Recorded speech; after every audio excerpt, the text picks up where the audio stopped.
Brews and Banner Podcast. Brews and Banner Podcast. What up? Welcome to Brews and Banner Podcast. I'm your host, Rob G. And with me, as always, is the Legendary Brew Crew. What up, fellas?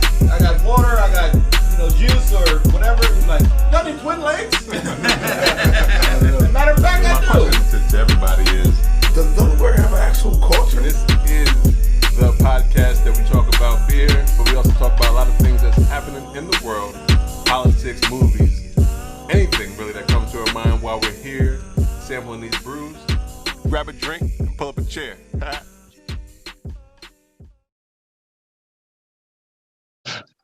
What up? Welcome to Bruising Banter Podcast, where the topic be the rocket and the brew. Glad be the fuel. And I'm your host, Rob G. And with me, as always, the Legendary Brew Crew. What's going on, fellas? What is going on, everyone?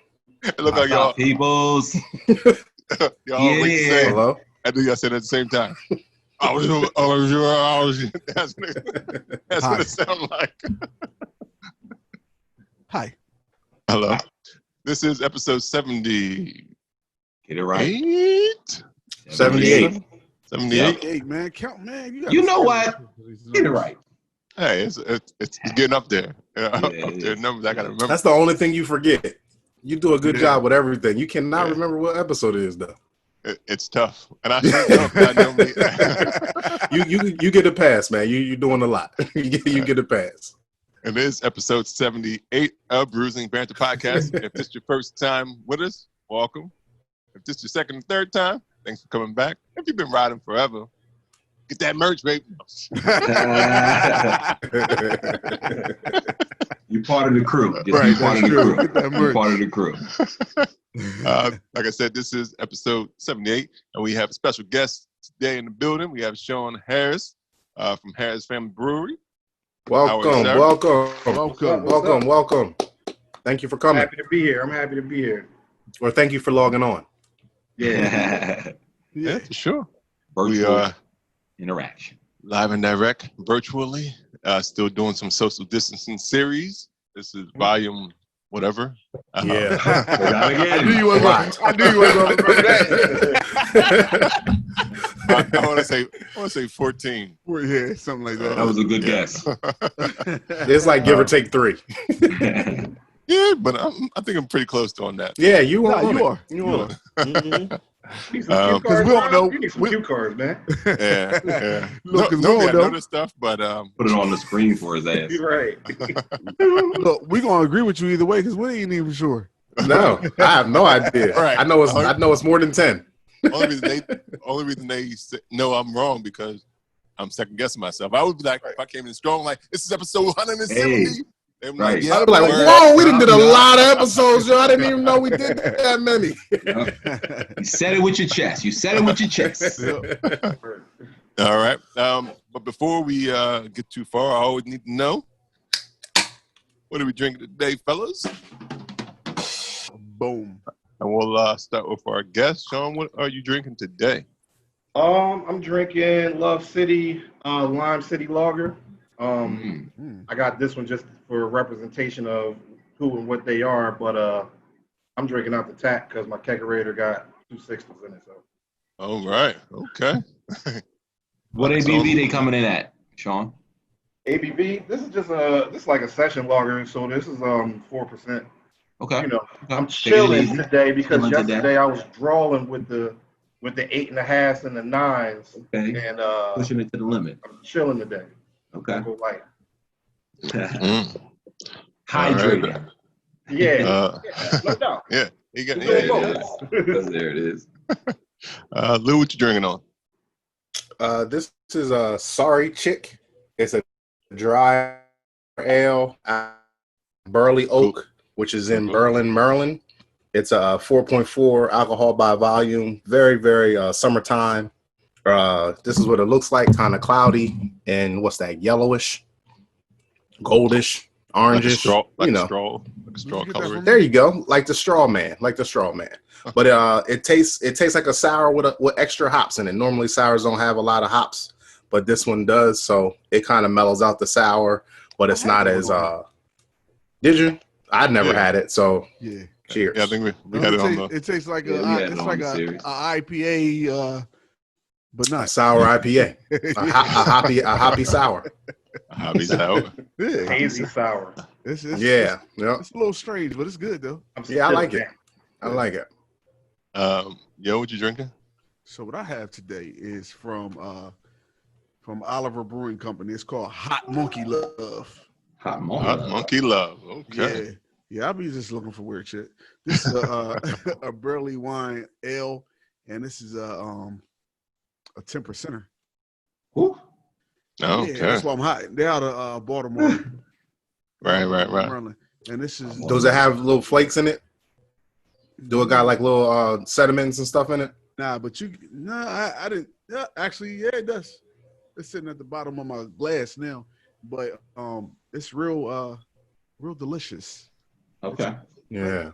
That Game of Thrones from Gang barley wine that we had like those floaty things in it. Yeah, and it kind of has that same Floaty kind of taste to it, but it's pretty good. It tastes like a lot of honey was put into it. Oh, okay. But it's good. I like it. All right. Dev, you drinking something? I am. I'm still in the game now. I'm still in the game. This is the podcast. I might take it easy, but I'm a still drink something. I also have a Oliver Brewing Company beer today. This is their straight out of Baltimore IPA, double dry hopped IPA actually, with Citra, Brew One, and Strata hops, coming in at 6.4%. The color and the pour is like a bright golden, high bright yellow. The head on it very light. It tastes great. Definitely love this IPA here. So just pass me another. Rob, what you drinking, Rob? Put that can up to the camera one more time, Devin. You see the guys on there? What is that, Sandlot? Wait, no, what the fuck? That's like NWA type of thing. I was about to say, look, the At NWA first I thought it was post. Boys in the Hood. Yeah. You know the four little boys. Yeah. I am. Rob, what you got, Rob? I got from my the brewery that I call home sometime, Bellefronte Brewery. Mm-hmm. I have it in my uncap everything cozy to keep it cool while I was waiting. It is a No Worries. It's called No Worries. It is a hemp IPA. So if I get hungry, you know why. You're on the podcast. Remember that New Belgium New Belgium we had that had that hemp. Oh yeah. Yeah, that was good too. I mean, you can that thing was funky. Smell it. Yeah. Yeah, you can. I think you taste it more in this beer than smell. So it is very hempy in taste a little bit. Yeah. From what I could remember, that New Belgium one was more smell than taste. Yeah. Right. Yeah. I mean, there's a light smell in here that you can smell, but it like with the New Belgium one, when you cracked it open, you was in the room like I was in a grow house. Right. Who got the loud? Who got the loud? What was that New Belgium joint called? Because that joint used to Emperor. The Emperor. Yeah. That was nuts. Like you was Yeah, yo. Yeah. in a Smell just like you said. Who zone, got it? Pop that joint open in the wrong place. Right. Mhm. Yeah, that was crazy. But you don't get you get that taste, but right now I don't smell as much. And it could be just me because I was already drinking it, so maybe I already missed it. But yeah, it's a 6.8% ABV. No Worries, hanging out, hang 10, as they doing. From Bellefronte Brewing here in Delaware. So shout out to them. Yeah, Try to Delaware. Try to keep it local, and I do have it in my. It's a nice golden color in my Black Brew Culture glass. Shout out to Mike and the crew. Mike Potter. The glass for the Tiku. Is it Tiku? Is it Tiku? Is that how you say it? Tiku? I guess. Teku? Is it What's Teku? that? Taiku. The name of the However cup? you want to say it. It's like T-E-K-U. Right, like Rob, like TikTok? Is it TikTok? TikTok. TikTok. I got my TikTok list. I don't know. When I see it, I think Teku, but Hey, I guess if I never, I just say glass. Here's my glass. Just say glass. That's a real presidential glass there. That thing is it's got some nice shape to it. It's perfect for it makes you think. Makes beer look sophisticated. It does. Cheers. It does. Yeah, it does. They're like, oh wait, oh he's fancy. Yeah, it got a stem. There's a stem on that glass. He holding it with two fingers. Sean said, I always feel fancy when I drink. I feel fancy. You know, All right, yeah. Sophisticated. I even give my pinky a little fly. Nice. All right. Yeah, I think that comes with it because I tried to pull it in when I pulled it up, but I was like this for a second. Yeah, it's like it makes you do that. The glass kind of makes you fly your pinky. It's only you only supposed to hold it with two fingers, your thumb and your finger. You're not even supposed to put all them fingers. You got too many fingers on it. You can't plug it out and just hold it with your fist like this. Right. Right. You definitely can't do that. I mean, I guess some people probably do try to do it, but that don't. It's like a chalice type of thing. It does feel funny. And probably with the whole thing is trying not to warm it up, I'm sure. So it's like you put your whole fist on it, you warm it up with your hand up under it. I feel like when you fist it, you're off balance. Like it can go anywhere. Like when you got the two fingers, it's more stable. All right, no fisting on this podcast. Oh man, see you and your porn, man. You the porn expert. I don't even know what you're talking about. After he just said, "Well, if you grab it, like you're warming it up." All right. You gotta warm it up. So you don't want to warm it up. What? He did do that, so fisting was appropriate in that moment. All right. Well, stupid. So we're drinking a lot of. Sean, welcome. Sorry, Sean. It's them. It's them, not us. These opinions do not represent Harris Family Brewery. I'm gonna put that disclaimer out there for you. I appreciate it. I appreciate that. Keep us clean. We ain't even really in the game like that yet. We need to keep clean until we get our foot all the way in the game. Understood. So how about before we even get into the discussion, right? Mm-hmm. It just seeing him just made me think about when we went to the Delaware Beer Fest. What happened? It was me, Rob, and Lou, right? Uh-huh. We were at the beer fest, and a lady says, "Oh, you guys, right. you guys out of Harris." I had fans. Y'all had some fans at Delaware. Like, yo, Harris Brewer, like what? We were like, Yeah. huh? I hadn't even heard of you guys at the time. I was like, "What are you saying, lady?" Yo, so I had She's like, "Yeah, it's like three of y'all, and y'all are black at the beer fest. It gotta be y'all." Yeah, that's pretty much what happened. Whoa, That's crazy. Yeah, I remember that. I was like, That's crazy. we should have took pictures with them. So, Rob, I did. That's what I did. So I'm thinking Rob might have been Shaun, and Yo, who the other? I wouldn't two? even have been mad. I was like, oh shit, look at Yeah, and what's Look the at other me. boy named Tim? yeah, Tim. Tim must have been Lou.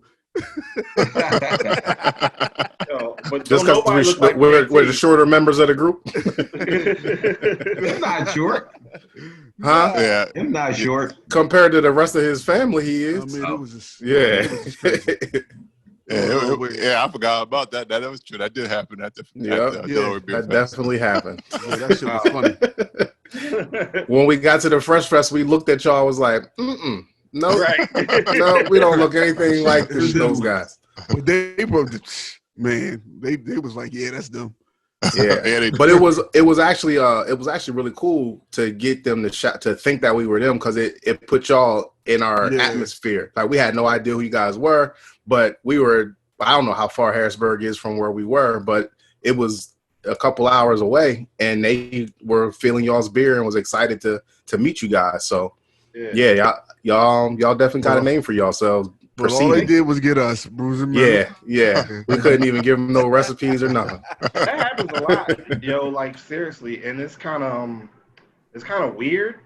Like, in these beer circles, like, we're becoming this thing of attention. Like people are paying us more attention, and I don't know. It's like kind of weird because I'm just a regular dude from Philly, and like I live in Harrisburg now, and people just be running up on you. It's real weird. Right. People run up on you, especially white people just running up on you. Yeah. Well, you gotta figure too, Shaun. Y'all are the first black brewery in this whole state. Pennsylvania is huge, and y'all it's not a lot of black faces in this space for whatever reason. True. So I could see them thinking that we're y'all. I could see how they would do that. But that gives y'all the notoriety like that. You are just a regular dude from Philly, but you make some good beer. So in this community, you're gonna be known for it. I hope so. It's funny because yesterday we did a collab yesterday with a brewery out here called Evergreen. And we sitting in the tap room, and me and Tim always do this whenever we go to breweries. Put $20 up and be like, yo, how many black people gonna come in here? What's the over-under? The over-under is usually like 5, but he was drawing yesterday. He said 0. I said, come on. We're not that far from Harrisburg. We 10 minutes from Harrisburg. One brother's gonna show up. He was like, nope. Long story short, I got $20 and 10 push-ups out of him. I need my money. How many people came? How many of us was it? Just one. That's all he needed. That's all I needed, bro. Right. He should have said 2.5. Right. That's his mistake. And then he got cocky. He got cocky and he was like, yeah, and I'm going to do the push-ups on site. It's $20 and 10 push-ups. I'm going to do the push-ups as soon as we see him. I said, oh, all right. Homie walked in. I was like, yo. In the clip, baby. Let's go. I like it. That's funny. All right. So if people are not familiar with Harris Family Brewery, you can. They actually Tim did come on during the Fresh Fest episode, and one of the Fresh Fest episodes, you can get some more history about the brewery. But now we're here with Shaun, so we want to learn a little bit more from your perspective on what the brewery's all about. Where you've been, where you're going, and when can we finally sit down in that tap room? All right. Well, let me start from the beginning. I am an IT dude. Like I do I'm a computer network engineer, and I wanted to get into something that was like a renewable business, something that I could I wanted to make a product, right? So oddly enough, I got into the business originally because I just was a serial entrepreneur trying to figure out, what my twist was. And I was watching Moonshiners, and they was making that mountain corn liquor, right? And I was like, yo, I can make liquor. Like I was like, all these celebrities and whatnot got their names on like Ciroc and all the different stuff, but they not making it. Like they buying it from France or something and slapping their name on it. I was like, I should make it and then try to cultivate one of them type of relationships with somebody and go from there. But so I'm doing my research on how to, make some moonshine. And I'm like, man, this is just wild illegal. Like everything is illegal. I was like, yo, I can't have the feds coming hollering at me because I got liquor on the streets. This is crazy. Like I'm legit dude. So as doing my research, I saw a beer kit and nothing, like it was just a beer kit. Like you could just make beer at the crib. And I was like, oh, well, all right, people drink beer. And mind you, at this point, I had no idea what craft beer was, period. Like we were just drinking Coronas and Yinglings, right? Craft beer wasn't even a word in our lexicon. And I had no idea, even though, Harrisburg had Trogs in the city for a while. So I just had no idea that craft beer was a thing. So at that point, I started making beer, and my technical side of my brain started to try to figure out, like, what can I do to make this kit better? Because, you get the 5-gallon buckets, and you'd be like, man, we smacked that beer. I want more. So what I got to do to make more? You know what I'm saying? Do I get bigger buckets? Like, do I need a bigger pot? So I started messing around with stuff like that. And then I'm like, what year is this, Shaun? What year is this? What year is this? This is 2012. Okay. 2012, 2013, something like that.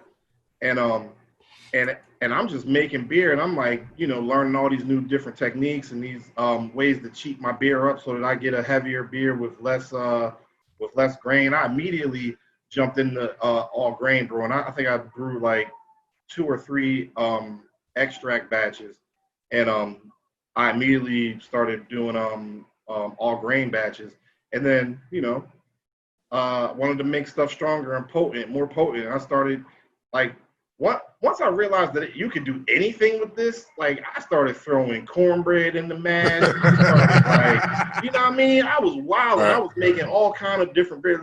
I think in 2014, I made a batch of beer every weekend, and my wife was pissed because the whole house was filled up with 5-gallon poppers.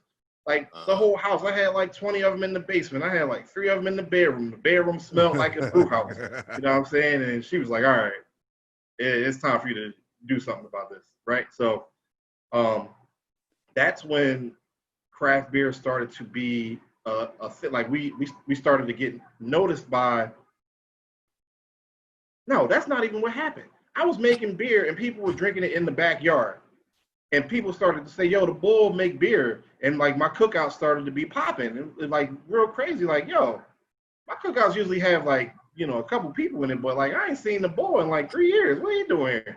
But, free beer, free all you can drink beer, and it was the smack juice. You know what I'm saying? Like I was making this honey ale at the time, and it was like 10.5, and it was crazy. Yeah, that is a smack juice. You're right about that. Yeah, that was the smack juice. Because this shit over here got me sleepy.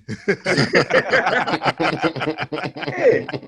But like around 2014, I was Tim came through to a cookout. And he was like, "Yo, you make this in the kitchen, bro? Like, what's popping? Like, how do you mean to tell me you can make this in the kitchen?" He was like, I was like, "Yeah." He was like, "Yo, let's sell it now. Like, put some in a bottle for me to sell to my brother right now." And I was like, "Slow your roll. Can't do that. You're going to jail. Like, the LCB will put us in the jail so fast, like, it'll make your head spin, right?" So he was like, "All right, I'm in. I'm all in. What's up? Like, what do we have to do to get to the point where we can sell beer?" So he injected himself into the vision to sell beer in 2014, and that's when we formed the company. And no sooner than we started the company in 2014, and I started to research, because I was like, there's no way that we were the first black brewery in Pennsylvania, like post colonial times, because back then everybody used to make their own beer. But it just was like Philly, Pittsburgh, no black breweries. Yeah, that's right. So we started to say, I remember I made the Facebook page and I was like, "Yeah, Pennsylvania's first black-owned brewery." And that's when the lightning hit. That's when the people from Portland, PA reached out to us and put us in their documentary. And man, once we got into their documentary, it was off to the races. So that flash forward to where we are today, literally, 6 years after we started the company proper, still trying to get open, because man, it's a money game. Right. If you got the bread, you can open a brewery tomorrow. But I'm just a regular dude. I don't got $150,000 stashed away somewhere. So that's why we are where we are today. But the good news is we are very, very, very close to being open. And I'm talking like my equipment is in place, and we're building a fermentation room that should be done like within the next day or two. And we just in there, we going hard. That's dope. What's funny? Listening to your story, it's like a lot of people that we speak to that either is starting a brewery or open up a brewery always says that their wife, right? They always mention the wife was like, "What the fuck? Like, it's time to get rid of this shit. Like, you gotta get this out the house." Yeah, it's gotta always definitely get out the house. It's always that wife driving you. Yep. Like, wait, what's going on? Oh yeah, because Montclair was like that, right? Yep. Like, real rap, yo. These wives gonna be playing that shit. Yeah, Like, right. I used to have my brew area was in the laundry room because it had the dryer plug in there, so it had the 30 amp fuse that I could run my pot, right? And it was right off of the kitchen, the laundry room right off the kitchen. So I used to brew on Sundays, And you know, she in the kitchen trying to cook, and she trying to do laundry too. And I'm like destroying her whole. Yeah, I'm in the way. Like I'm way in the way. And yeah, she was like, "Nah, you need to figure something else out." So I started going outside. Right. But even that wasn't good enough. Right. Yeah. I think he's also the second person who was in his background is IT. Because wasn't Jim from Levante? His background was IT as well, right? Yeah. Wasn't I think Crooked Hammock too. Yes. So Crooked IT Hammock got an IT background. IT guys, I tell you. They drink a lot. They always drink it. We drink a lot, and we search the internet a lot for all kind of different stuff. Yeah, true. And if you didn't know he was from Philly, when he said bull, you know. Right, when he said bull. I was waiting for John. I was waiting for the John to come up. When he said that bull. You too. My bad. It come out every now and then. I've been in Harrisburg since like '96. Hey, you can take him out of Philly.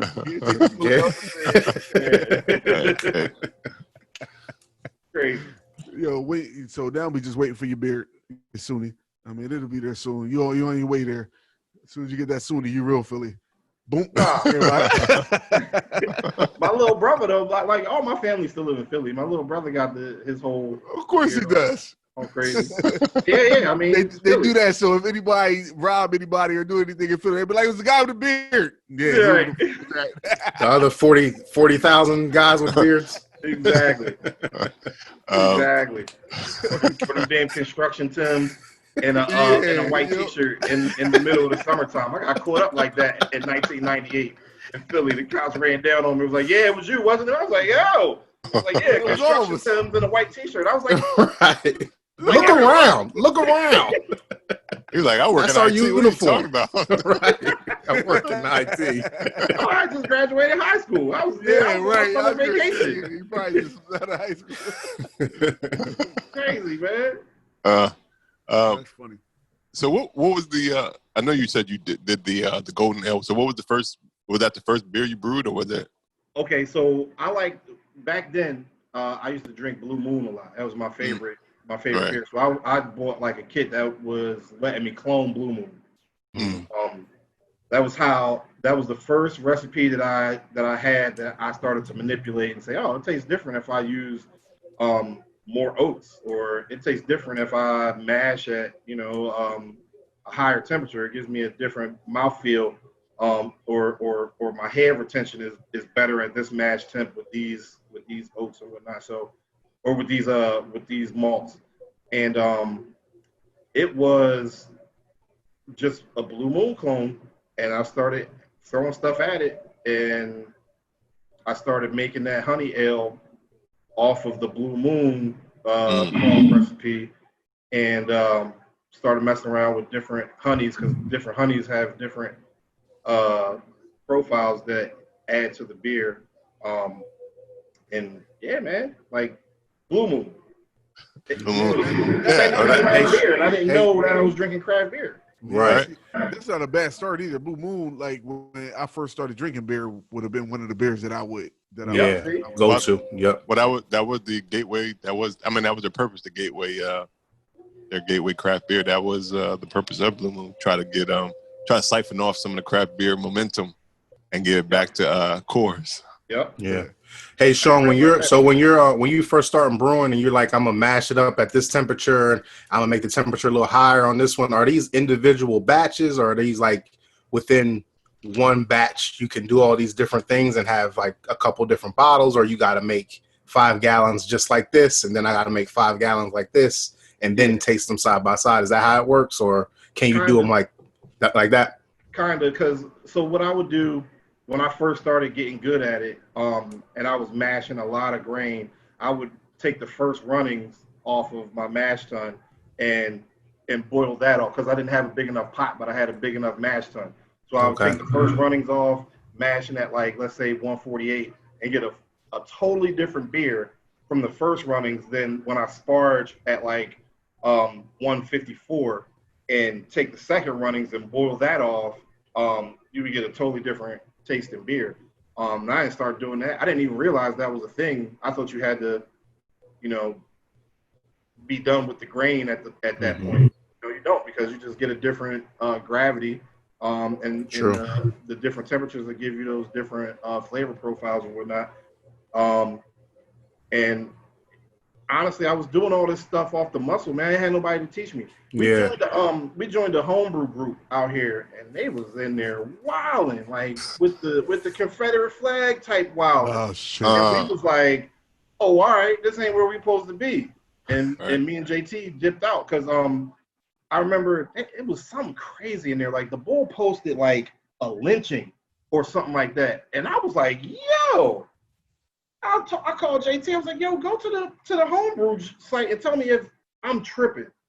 And he was like, "No, that's a lynching." I was like, "Right, okay, let's just back away, slowly back away. Don't tell nobody. I'm not out here to like go on a crusade. I wasn't trying to call attention to that specific group or nothing like that." Right. Backed off of it. Man. But when people would ask me why we ain't in no homebrew groups, I would always be like, "Yeah. That's why." Yeah, my life is more important than that home group. Yeah, that's just whack. That's Pennsylvania Confederate flag. But see me, I would have stayed in that group. Okay. I'm sorry. Life is happening right now. Come say hi. There we go. Special guest. Hey. Hello. How are you? Bye. All right. Gotta get in there. I was like, come on, Dad. Dad. Yeah, man. They think I'm just goofing off here. No, this is like work. So in terms of the name Harris Family Brewing, was that the first thing you landed on, or did that you came back to him like, you know what, we're gonna go with this represent? Nah, I wanted. So it was important to me at the point where we formed the company, to like leave a legacy for my kids. I got 5 boys, all last name Harris. One of them is Shaun Paul Harris II. The third one is Trey Shaun. Sorry, Yeah. I had to get that out there. Yeah. Every time you hear Shaun Paul. Yeah, I get that a lot. But you know what's funny? I don't know who's old enough to remember these dudes, but I was actually named after the bull Shaun Cassidy. That was the real life brother to Danny Partridge from the Partridge Family. Oh man, something like that. My mom had a crush on this white boy back in 1978. I found out. I was like, "Mom, he wasn't even the famous Cassidy. Right. I was like, "Well, he had long hair and it was cute." So. Like, Mom, I'm never gonna have long hair. My hair will never go down to my back. Right. So yeah, that's how we landed on the name. I wanted it was a legacy thing, and and you know, our core values are wrapped around the original logo that we made, and it was just, you know, family first, dedication, determination, discipline, and those things were just important to us. And man, like, I knew that family had to be in it. And, you know, Tim and JT got different last names, so you can't be Harris, White, Thomas family brewery. There's just too much going on. Plus I started the company, so it's my company. You the little Richard of all this. Yeah. It would be nothing without you. Right. Yeah. Eddie Kane. I'm out here with my Eddie Kane on. So you mentioned that though. So you mentioned Tim and JT. So what is everybody's role in the company? So, good question, Rob. Oh, yeah. I'm Tim. And it's funny because I'm JT. That's who I am. I'm JT. Yeah. That's right. Oh, you trying to figure out who you were? Yeah. I was like, what is he talking about? I'm JT. Okay. So I'm JT. Yep. It's like not it. It's like not it. I'm Tim. I'm JT. No. JT is like my assistant brewer. He started making beer with me about a year after I started making beer, and he was interested in the process. So he knows a lot about like what we need to do to prepare for the day and stuff like that. He doesn't know a lot about like the way malts react at temperatures and what kind of yeast to use for a certain beer or anything like that. But he's going to learn all that stuff eventually. but I took the responsibility to be the one in the company that knows that kind of stuff. So I like to say that I make beer and Tim does everything else. Like, you should be talking to Tim right now because this is a Tim job. So you need some kickback. You're gonna need some kickback for doing his responsibility. Correct. But actually, when I talked to him, he was like, I said, well, so, you know, you're doing the podcast. He said, no, actually, you should do this podcast because they're going to ask beer questions because they beer drinking dudes. They're going to ask beer questions. And I was like, all right. No, we ask all types of questions. Huh? Yeah.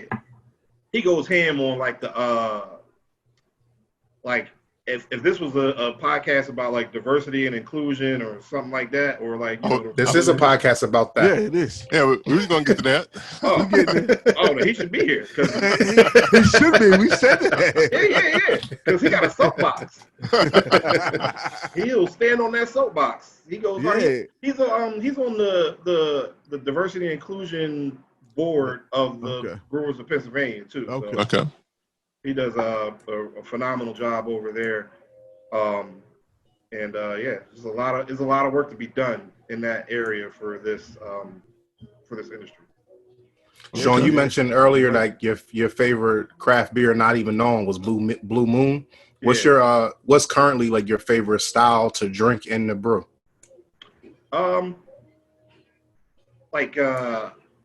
Man. So I have two. I'm gonna just say two.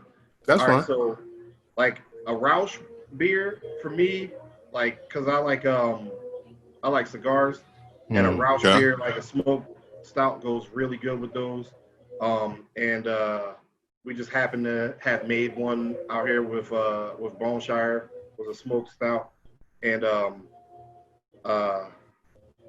he's also got a different like a dark barrel aged cherry stout called Lazarus. This with these cigars, but like what I like to drink just on a regular day, like my daily driver is like a Citra Mosaic IPA. I usually go for the ones that are like West Coast style, like the clear ones. But I fool with a hazy John, but like my go-to is like a Citra Mosaic West Coast style IPA. The John came out. We knew it was going to happen. It was coming. It was on its way. I was trying to avoid it too. Nah, man, you from Philly, bro. It's all right. Yeah, Right. It's in you. It's in your DNA. Right. Now we don't want, because I think we went to Tim, but we didn't say what does JT do? Wait, he JT? said JT. He said He's JT, like my assistant brewer. Like, Okay. yeah. Yeah. So Alright, just to give you some background on the company for real, like so my wife is JT's cousin. So that's how I know JT. Okay. And my wife and Tim's wife are like close friends. Like they grew up together, whatever. So they call themselves they friend sisters or whatever. Gotcha. They're cousins. They cousins. And Play cousins. so now neither of us are with those women, and we kind of stuck together. There you go. All right. Thank you for bringing us together, ladies. Yeah, exactly. They did their part. They got us together. Right. Hey, everybody plays a part in your life. That's part of the family part. That's the family part. See? Yeah. All right. Yeah, I can dig it. I had another question, but I forgot what it was that quick. I had one too. He made me forget after the John part. I was going to ask him. After he said John, it threw me off. Everything went. All vessels off. We won. We won the bet. What do you think the first movie is that somebody from Philly said John in the movie? Shit. I feel like I'm gonna tell you what it is. You a black exploitation film from the 70s. Paper Soldiers? I don't know. Men in Black. Men in Black. Men in Black. Oh. Will Smith said. Will Smith was like, "Yeah, you can't get in this John." I was like, "Oh, he said John." This is the first time somebody said John in a movie. It's got to be. It's got to be. Funny. That is funny. Yeah. That makes sense. I mean, he is Philly. I mean, you forget he's Philly, but he is Philly. You do forget at times. Yeah. Even when I was like, Will Smith. Oh, yeah, Will Smith is from Philly. Yeah. We get into debates all the time because we think I'd be like, yo, Will Smith is the best rapper of all time. I'm picking a fight at this point. Yeah, you definitely are. But I'll be having some valid arguments. People be mad at me because I'll be like, yo, the theme song for Fresh Prince of Bel-Air is the most heard rap song in the history of music. Yeah. They be like, true. that's not true. I'll be like, all right, I bet I you think know you it. Google If it. you're Uruguay and start singing that song, somebody know it.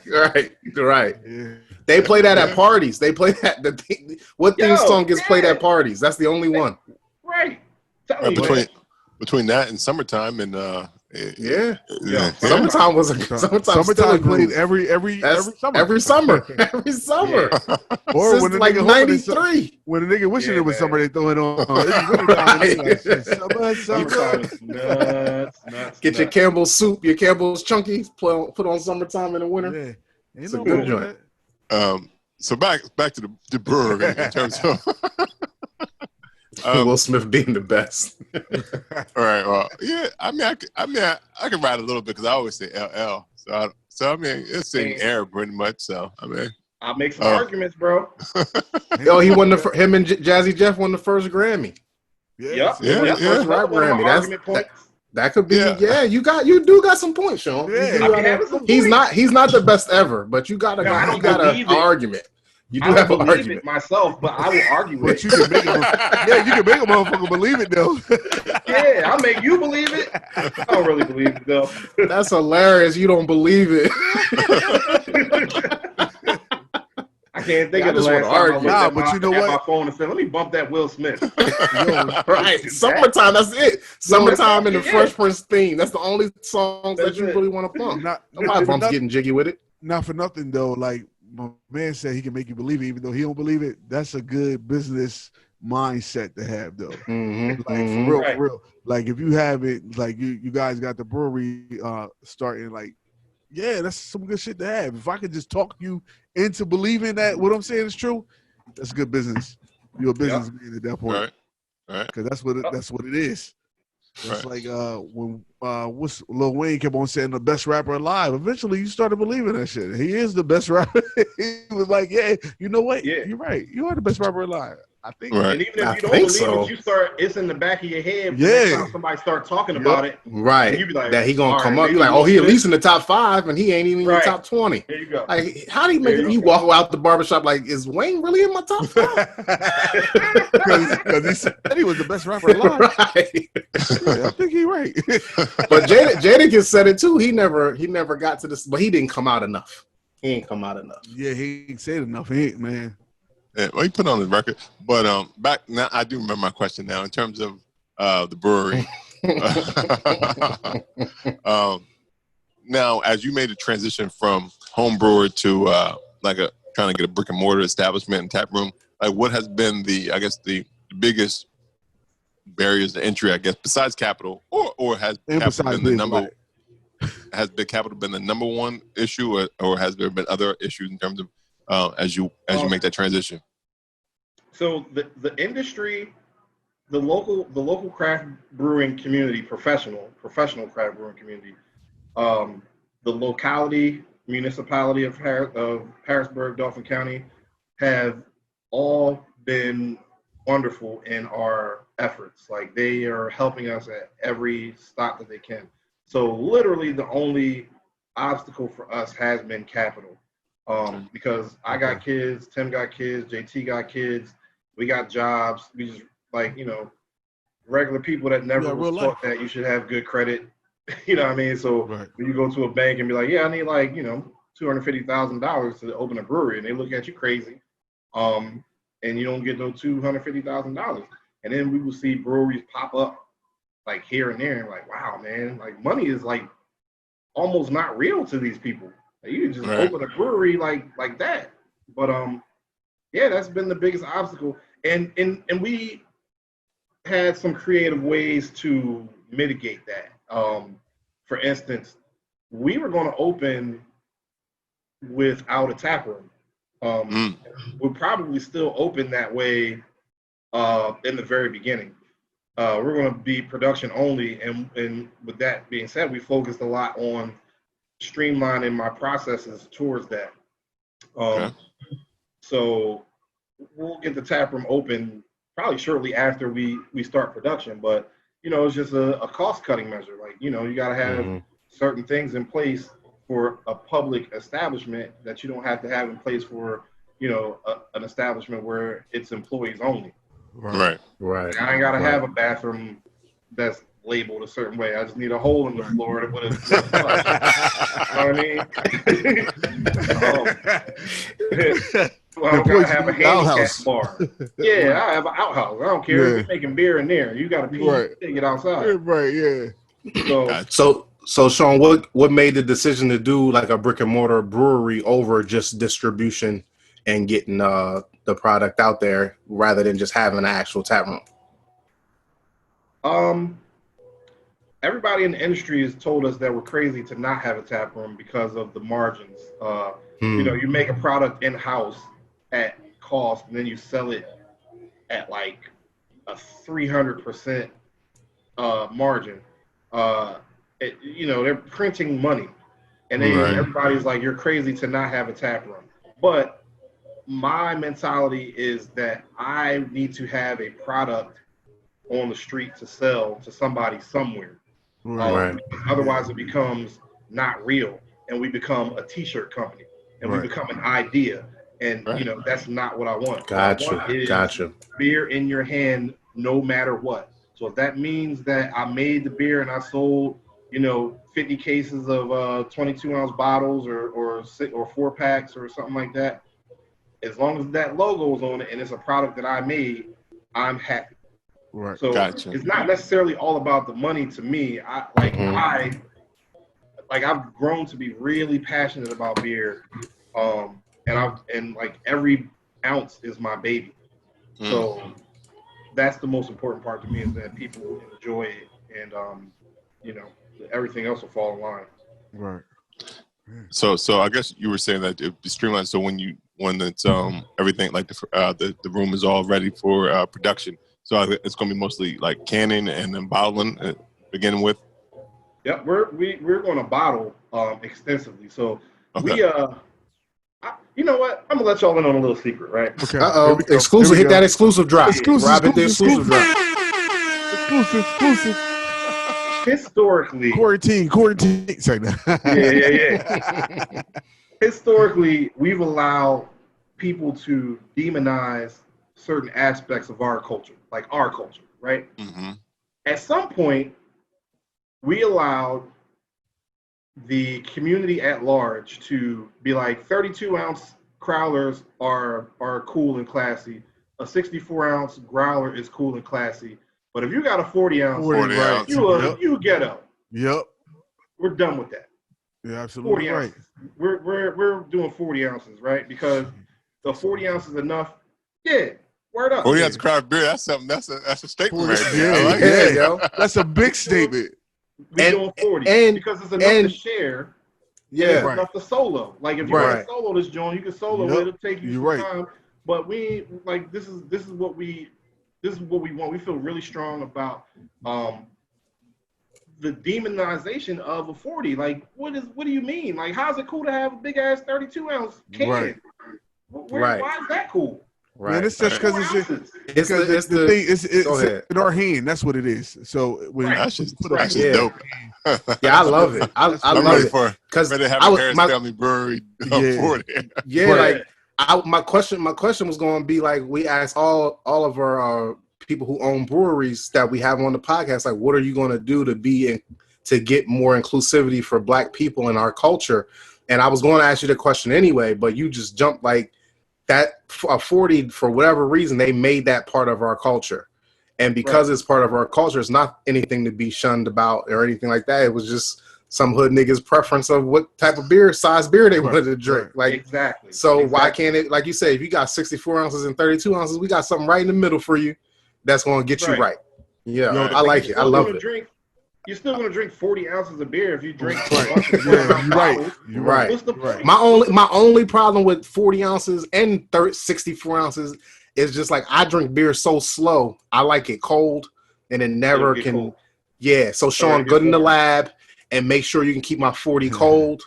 I'm with you. I love that idea. I think we're going to we're looking at capping methods, different capping methods, Oh, so that you okay. can Okay. cap it back off and then Put it right back in the put it fridge. back in the Yeah. fridge. Oh yeah. Oh, you can just chuck that 40 ounce. Go ahead. Go ahead. Go Go. get it. Just Yo, be so done with it's- it. Culture. So Be Shaun, it's done. crazy because like so I just turned 40. What last week? Last week? Yeah. Was it I don't know. You 40. How, you Club. forget? You forget, Yeah, old I'm man. 40. I be forgetting Oh, shit. I could drink to that. So What was it last week? 20, yeah, the 2 weeks ago? 26. 26. It was last week. Last week. So last week I turned 40. So one of my things was like I'm gonna grab a 40 ounce, right? So I didn't even really drink it. I just took a sip of it. But it was a Miller Lite or some shit. No highlight. Yeah. Yeah. I would have loved to have a Harris Brewing family 40 in my hand to take my picture and all that shit for my 40th birthday. I would have drank that shit. I would have drank that shit. Or almost any craft So beer in a shout 40 ounce out bottle. to that Like, 40 ounce. Yeah, like let's just change the whole culture. Like y'all Yeah. could be the start of the 40 ounce container, but Yep. all craft breweries need to offer it. Yeah. I don't want Yeah, but- 64. But see, But from a now black people be brewery, like, well, remember y'all heard it here first. Harris Right. Family Brewery is That's why starting I the said 40 y'all ounce. Harris Family Brewery is bringing back the 40 ounce 40 ounce. Because if I- cappable 40s is bottles. still booming. yeah. 40s Right. is still Yeah. booming. If Yeah. you go to the local spot, 40s is still Yeah. pumping out like Right. crazy. And it's a good introduction to people who drink Miller Lite and drink 40s. Like, yo, Right, yep. it's the same bottle, but this is a different tasting beer. Try this beer. And Right. if you don't like it, it's 6 of y'all. Everybody tastes it. One of y'all gonna like it and Right. come back. Right. You know what I mean? I love it, Yep. man. That's So great. that was smart, man. That's great. That's so good. That's so good. So You got So- more secrets? You got more secrets? What else you got to tell us? That's all for now. Right. Well, come back on the next secret. so what can we expect to get? We can get at 40 in our hand. I guess would be the question. It's simple. Tomorrow. He's gonna be super mad at me for saying any day or Okay. time frame. He should have. I mean, like- he should have came on the podcast. That's what he said, Shaun. Say what you want to say, baby. Right, you got to put the pressure on him. Put the pressure on him. Yeah, say what you want to say. We're going to have him tomorrow. Right. Matter of fact, yeah, I was gonna say, Shaun, even if you know the time, say the wrong shit because He's not on. He should have been here. Should have been here, dog. Hey Tim, I know you're watching this. You should have been here because I'm about to just lie. It was July the 4th. They came out July the 4th, everybody. Yesterday. Nah, bro. Say I'm that. thinking Well, it's you gonna be were like there. December. okay. Okay. You're probably still gonna not like that I'm saying it's gonna be around December. Right. I honestly think that we're closer than December, so I'm being kind of Okay. conservative. I think we're Nice. more along the lines of like October, September, October area. Okay. Because I'm done. I built out my brew house already. It's not that big a system. We got a three barrel system, and we got like 5 fermentation vessels. Okay. It's not much going on in there. I Right. just need to get to the point where I can make beer and sell beer. We can grow once we get to that point. Right. Right. Like right now, my system is really small, and I'm gonna be busting my ass making a lot of beer every day. But cool, I'm with it. Okay. Man, I'm just All thinking right. about man, that 40, man, that shit got me happy as hell. Because like I'm just thinking about the culture. Like Yeah. Right. No. Right. That's definitely for the culture. Yeah, Y'all man, can't like- have this one. We bringing this one back. Y'all Yeah. can't take Yeah. this one. Hey, Shaun, how Wasn't has that far from Harrisburg? yeah, true. Shaun, how if at all has COVID and the quarantine slowed down your process for getting the brick and mortar or the distribution and everything? How's that slowed it down or altered it? Yeah, we've had our brick and mortar for about a year. Because you have to have your building before you can apply for like your TTB license. Oh, So we've been paying rent on a building for upwards of a year. Sheesh. So we got our TTB license approved, and so we've been there. But the COVID-19 was like a gut punch, like literally a gut punch, because we started our GoFundMe with the intention on we needed like $5,000 to apply for our our LCB license and take care of some other stuff in the city. So we started a GoFundMe to get the money for that. And the GoFundMe started to gain some traction. We got it up to like $8,000. And if you know anything about GoFundMe, you can take out money while the campaign is still going. Yeah. Right? Okay. So around March 8th, it was good enough for us to take that money out, and because somebody had donated like $2,500, we was like, all right, let's pull the trigger. Let's get the LCB stuff done, and let's get the local stuff done. Let's get this health inspection done, and let's start making beer in like June. That Monday, the state was like shut down and game over. Damn. And I was like, fuck.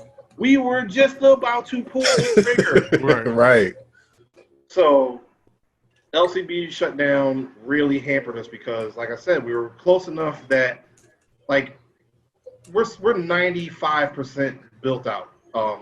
Tim has got to finish doing the fermentation room. We need a cold storage room built, but that's a day's work. Okay. And yeah, the COVID-19 thing was like just a gut punch, bro. Like, and it grinded us to a halt. But recently, our GoFundMe has garnered some attention. We know. Oh, we saw it. Oh, we know. Because of I don't know. Am I allowed to say this? Yes. White guilt. Yes. Yes. White guilt popping. Yeah, it's okay to say that though. It's okay to say that. Yeah. Don't accept your white guilt. Go ahead and we'll take as much. GoFundMe. We'll take as much as that as they're willing to give you. Right. Yeah. Yep. So, Money. Look, all money green and spend the same. It don't matter how you get it. I guess it does matter how you get it, but you know. Right, But not if it's over white guilt. You never got All right. You never got your 40 acres and mule. We can Right. donate. Yeah. Let's boost this GoFundMe. Yeah, Right. why not? And so that joint was booming, and I was happy about that. But so with that being said, now that things are slowly opening back up and the wheels are turning slowly, I think we'll be able to get moving. And that's what actually has my confidence so high. Like, I'm thinking October, because when you do the PLCB stuff, it takes like 6 weeks before you get an agent. Right. But we know some people. And we've been on certain people's radar for so long that they're waiting for this application. Like, they want our application so they can fast track it through. So at this point, man, we just need to apply. Nice. Yep. Man, that's dope. Like, cause I don't even care about the tap room. I still want to come and check y'all out, even without the tap room. Yeah. I need this. See? You need that 40? Yeah, I need that 40. That's how I Are y'all gonna put all y'all's different styles of beer in the bottles? Yeah, have you thought about that? Like, what goes into the 40? Is it specific things or? Yeah. So me and Tim argue about this all the time because he wants me to make a certain style of beer For the 40. He wants me to make like lager and pilsner, so that he can mass sell those, right? Right. And I'm like, okay, but you can't do that. Like, the market will tell you what beer is going to sell, right? Yeah. So I think initially we're going to try a little bit of everything and see what sticks to the wall. Gotcha. And definitely, so my flagship that I want, that my favorite thing to make is the first thing that I make. Oh snap! We lost Luke. Man, No, I'm here. He'll be I'm back. No, don't worry. The first beer that I made was that Blue Moon clone, and I started tweaking that recipe all crazy, and I came out with this one called Formula 58. And people always be like, "Yo, what was Formula 56 and 57?" And this is not the same thing. This is like an homage to my old neighborhood in Philly. I grew up on 58th Street. So Okay. And that's the one though. That's the wheat ale. That's like 8.5%. and I think it'll be good in that 40-ounce vessel because Right. Ooh, 8.5 in a 40 ounce. Ooh. Yeah. That's how you gotta make a trip back to the 58th Street to do that promo. A block party. You gotta have a block party. You know it, yo. That'd be dope to premiere the 58th on 58th Street. That'd be good. Yeah, that would be. And that's your home. That'd be super dope, yo. Right. Formula 58 on 58th and Pent Ridge. There you go. And you said what kind of beer is it? Like a you said it's a wheat, John? It's a wheat. It's a honey ale, but it's like a wheat ale. Okay. It's almost like a. So you know Blue Moon. I just kind of tweaked it out a little bit. And for a minute, I was using Heffy. So it was like a Heffy, but I don't know. I started drinking too many Hefeweizens, and I was like, I don't really like the style that much. I mean, they're still good to drink, but I was like, I don't know if I want this. I don't know if I want to put my stamp on a Heffy. Yeah. So I walked that back and just started using some California ale yeast. And it's like it's not an IPA, but it's like 20 IBU, so it's like nowhere near an IPA. Oh, yeah. Because it's not bitter too much. It's not bitter at all. Yeah. No, this is gonna be smooth and mellow. Like the oats in there, like give it a really good mouthfeel. Right. And like I use some other stuff like some grapefruit peel and orange peel. And so it's. Do you have a garnish? Does your version have a garnish? It probably would be good with a big old grapefruit on there, but you know. Yeah, like then it like just the description of it sounds like it's a good beer to put in the 40 because you want something that's drinkable. You know what I'm saying? Yeah, that you can keep on drinking. Right, 20 ounces in, you still want to keep drinking it. Yeah. That's what I'm looking for. So that's right. So that goes. Yeah. I can't wait. And my suggestion. Make sure if you can get the flavor profiles to change as the temperatures.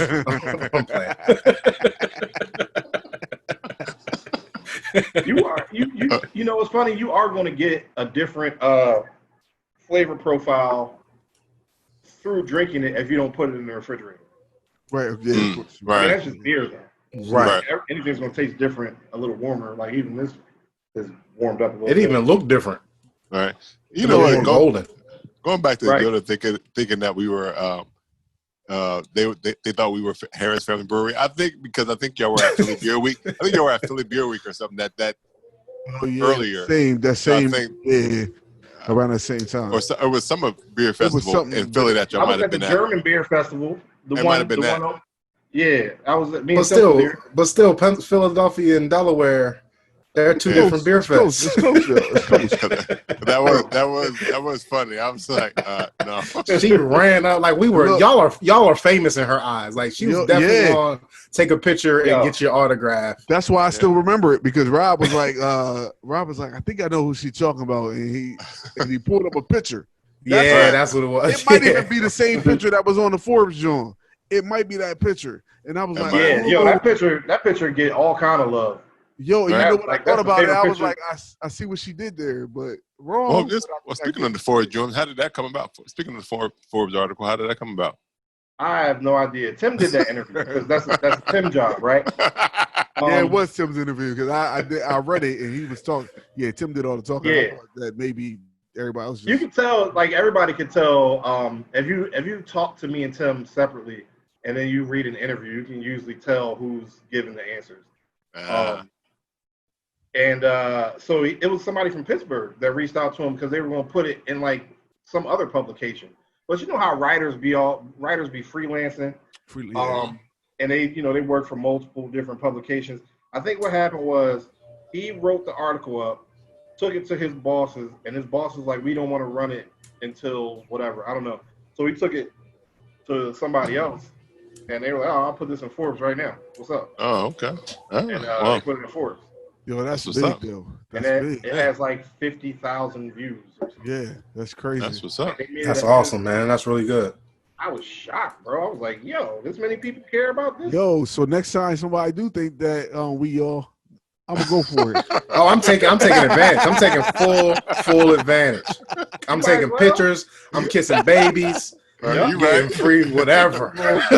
Like, be a good steward of my likeness. And we ain't gonna do nothing to make y'all look crazy. Nope, Right, not at all. Yeah, because if they give us donations, we'll forward it on to you. We'll do that too. I was in Jersey one time. I got mistaken for somebody that played in the NFL. They was like, "Yeah, he come here all the time." They was like, "Oh, that's the boy that played for the Giants." I was like, "That's me." Like, right? Who? Me? Yeah. Every Sunday, I'm playing for the Giants. They put out a table. They brought a bottle over. I was like, "Oh, nice." And then we left. All right. I must have had a tab. I don't know. I didn't abuse it. Not that night you didn't. And then we that's good. Until they discovered I wasn't that person, I'm going in. Right. Yeah, I'm going back. I gotta go back in a month. Like all the time when they be like, "Yo, is that Idris?" Stop. They be like, "Is that Idris?" I think it is. Why are we still on this? No one said that. No one at all. What you named yourself earlier? Michael Idris. Michael B. Idris, right? I'm the perfect mix. Is that Idris Elba or is that Michael B. Jordan? I can't tell. It looks just like Yoda. All right. That mix is a perfect mix of them two. Makes a Yoda. All right. No. Any more questions for Shaun? Nah, man, this is always dope, man. Talking to Tim the first time was really good. You were busy that day, so we didn't get to holler at you. So now getting to talk to you too, it's real cool, man. Y'all are dope. Yeah, and congratulations. For sure. Because I think we had a. Was it something similar? Was it Rosh beer you had at Fresh Fest? Because it was a smoky beer. I was going to say, what was it? At Fresh Fest. Yeah. We took that smoked beer that we made with Boneshire. Oh, yeah, y'all did. Yeah. Okay. Yeah. I do have a question. I do have a question before we go. A lot of the different beers you talked about, you said that we collab with certain breweries. I'm assuming they're all Pennsylvania or local to you guys. What's the benefit for you guys in doing that, and vice versa for the company that you collaborate with? For me, it's working with veteran brewers that can teach me a thing or two. I learn something every time we do a collaboration, and I really appreciate that they're willing to share all of that knowledge with me, and that they think I'm just as cool as I think they are. So we did a collaboration last week with Love City in Philly. But it was for the Black is Beautiful. Super side note and fun fact about that collaboration is that collaboration was already planned to be something else for Fresh Fest. Okay. We were already because Kevin is the head brewer over there at Love City. He's really cool. We met him at Fresh Fest one year, and he's just always been really cool to me. He was like, "Yeah, we should get together and do a collab." I was like, "Yeah, let's do it." So our plan was to take to Fresh Fest this year a cherry water ice goza. Oh my god! Yeah. Well, what? Philly spin it though, because the water. Y'all got the water ice truck out there. Nah, right? Water ice real big in Delaware. It's a Delaware thing. Yeah. That's a Delaware thing, Shaun. Come on, Shaun. No problem. I don't want to take that from y'all. We was gonna do the cherry water ice goza and give out like a piece of soft pretzel with it. Oh, damn. Well, you can still do that. It may not be at Fresh Fest. Yeah, right. You could do it in Josh's backyard. Yeah, fuck that. You know what? Come right over. You don't have to have a fest to do it. You just need some grass. Damn right. That was gonna be a hit, bro. That was gonna be a hit. That sounds great. Yeah. I was really confident in that. Did you guys have you made it? Have you tasted it already? We were talking about making it. Oh, so y'all gotta make it. Y'all gotta make it. Because y'all went with the Black is Beautiful thing now, right? You went with Black. So okay. So what's the Black and Beautiful? What kind of style? What kind of flavor profile? It's a stout. With. I didn't hear that. I'm sorry, guys. My bad. Yeah, it's a stout, but so we're gonna do this like 4 times. Okay. The one we did with Love City, we changed some base malts around, and we're gonna add coconut in the fermenter after fermentation is done, and I think I'm going down there this weekend to taste it and see where we are and add the coconut. Okay. the one we did another Black is Beautiful with Evergreen Brewery out here in Mechanicsburg, and we kept the base recipe, so it's a strong stout, and we're going to add like a banana bread twist to it in the fermenter. So we're going to add some walnut extract, cinnamon, some banana puree, and some other stuff. Yummy. To give it, yeah. To give I'm it trying to that, get my hand on right? all these Black and Beautiful collaborations. And it's So all the Black is right. Beautiful, right? Yeah. Shaun, we're not very far from Harrisburg. Do you need any professional or unprofessional tasters? I'll be an Absolutely. unprofessional taster whenever you need me to, especially as much as you come to Philly. I feel like that's the halfway point from Delaware to Harrisburg. We could just meet in Philly I'll at meet any you in brewery of your choice. You collab, I drink. That's good. No I doubt. like that. We see No what we doubt. did, BBP. We just made a deal. Yeah. You heard him. You heard him. Tim it's JT, we coming. It's on record. Yeah, with it. yeah. Tim I'm with probably it. going to listen to this and be like, what the fuck? I should have been on this We podcast. also got the collab coming up with Trogs too. Hey, There you go. Nice. Yeah. Yeah, we That's like another Trogs Black is too. Beautiful. Because they're in Hershey, right? Yeah. They used to be in Mhm. Harrisburg, and they moved out of Harrisburg because the Harrisburg city was just drawing. And I don't know, man. A company like that, I would did everything in our power to keep them Right. in Harrisburg. Right, yeah. Right. Hershey. So now they get all the money. Whatever. All right. But yeah, we're gonna do the idea for our twist on Black is Beautiful is just gonna be different shades. So the one we did with Love City is gonna be pretty dark. The one we did with Evergreen is gonna be like not so dark. And we completely twisted the game up with the one we're doing with Trogs. We're just gonna make they want to do a stout for the Black is Beautiful recipe. We took the same base malt, so we're gonna make a dark lager. Ooh, okay. Okay. And for them, we're gonna do something special with like you know that burnt edge of the pan cornbread. Oh yeah. We're gonna try to incorporate that in there. We've been talking to their head brewer over there, trying to figure out how exactly we can do that. Do we need to do that in the mash? Do we need to do it in post fermentation? It's gonna be tricky because the malts that we're using are already some smoky, roasted malts. Right. And we don't want to go too hard and make it abrasive. Gotcha. True. I think it's going to taste burnt if you go too hard. It's like I'll taste. Look, I'll taste that. I'll taste it and tell you if it's bad or not. Called it Who Burnt My Coffee? Who burnt my cornbread? Oh shit! Who burnt my cornbread? Who burnt my cornbread? Hey, You can also- call it. You can call also it that don't from worry. life. You gonna eat my cornbread? Who gonna eat your cornbread? You want to eat your Don't worry. corn? Once we get to a point where we about to open and we gonna have like an opening party, y'all definitely invited. We gonna make sure that everybody gets to come for everybody that's been on the train since the start.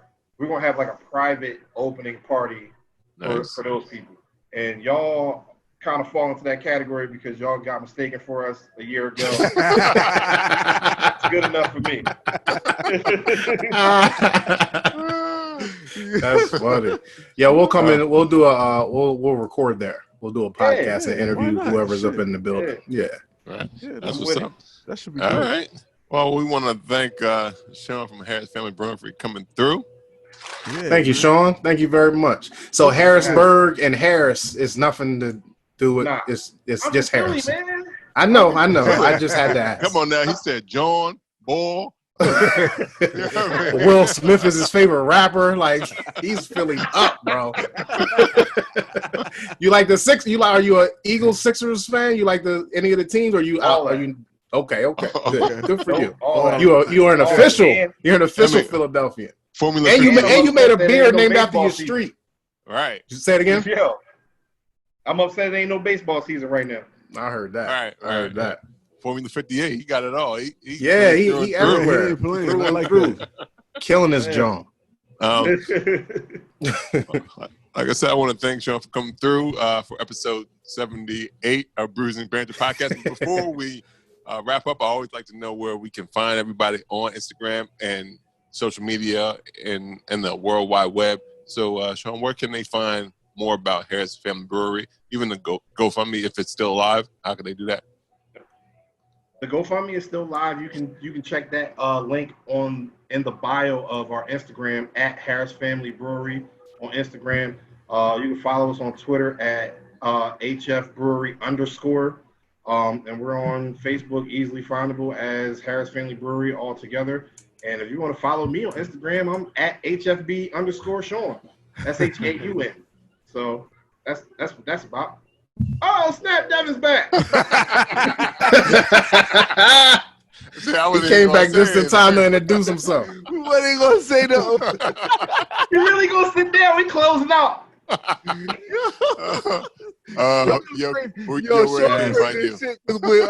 When Lou disappeared, he was like, "Oh snap, we lost him." He like they dropping like flies out here. This is crazy. We can't continue with just us three. I was at earshot. Yo, that's so funny. He was laying down. Yeah. He's taking a nap, man. You good? Where can they find you? I see you, Shaun. Shaun, you got the Philly logo on your Instagram. Oh yeah, I do, don't I? Yeah, you sure do. Listen, man. Word. Affiliated. Word, for That's sure. funny. Yeah, but you can find me 302 Yoda on Instagram at 302 Yoda and on Instagram at Shit. Where? That's 10%. That's that 10%. That frozen 10%. Fucking woo! You was jerking it out. On Instagram and Facebook at Delaware on Grind. There you No, go. don't do that shoulder move, Lou. No. I saw that shoulder move, Lou. That's that old man, yo. For all your beer needs, Lou Belgium, I'm on them Instagrams. All right, and Dev? Dev, you can find me on Instagram at DevinAaron _the_great. But you can't find them on this episode of. Oh, he's in the beginning and at the end. He's some bookends. Yeah. And you can find Bruising Banter Podcast at Bruising Banter Podcast on Instagram, Facebook, and Twitter. You can check out the podcast on Apple Podcasts, Google Podcasts, anywhere you check out podcasts. You can even check us out on YouTube if you want to see our wonderful faces. Especially mine. Hey, lined up. Until next time, this has been Have a good week, everyone. 77. Yes. Peace. Peace. Thanks for